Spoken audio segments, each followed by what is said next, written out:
একদিন স্কুলে না গেলে আপনি আপনার সন্তানকে শাসন করেন, অথচ আজকে আপনার সন্তানের বয়সটা 15 বছর হয়ে গেল, 14 বছর হয়ে গেল, 20 বছর হয়ে গেল, ওযু করতে পারে না, নামাজ পড়তে পারে না, নিজের জিন্দেগিটা কিভাবে চলাবে এটা জানে না। আপনি বাবা একদিনও বলতে পারলেন না? আপনি বাবা নয়, আপনি বাবা নামে ডাকা। কথা বলেন ঠিক কিনা? যেই বাবা তার সন্তানের আখিরাত নিয়ে ভাবে না, এটা কখনো বাবা হতে পারে না, এটা কখনো বাবাই হতে পারে না। আপনাকে সন্তানের মালিক হতে কে বলছে বলে?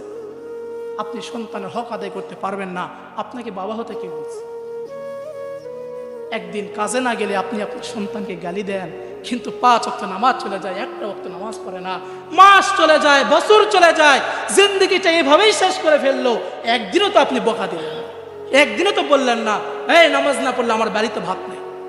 অথচ এই সন্তান ঠিক মতো কাজ না করলে আপনি তাকে বকা দেন, তাকে গালি দেন যে কাজ করবা না, আমার বাড়িতে ভাত খাবা না। একদম সাফ কথা।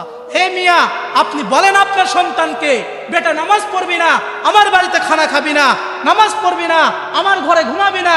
খোদার কসম করে বলছি, এমন কোনো সন্তান নাই যে সন্তানটা নামাজ পড়বে না। আপনি বাবা হয়ে যদি এটা করতে পারেন তাহলে আপনি বাবা, আপনি পুরুষ। আর না করতে পারলে আপনি কাপুরুষ। আপনি সমাজে মুখ দেখাতে পারবেন না, আল্লাহর সামনে তো দেখাতে পারবেনই না।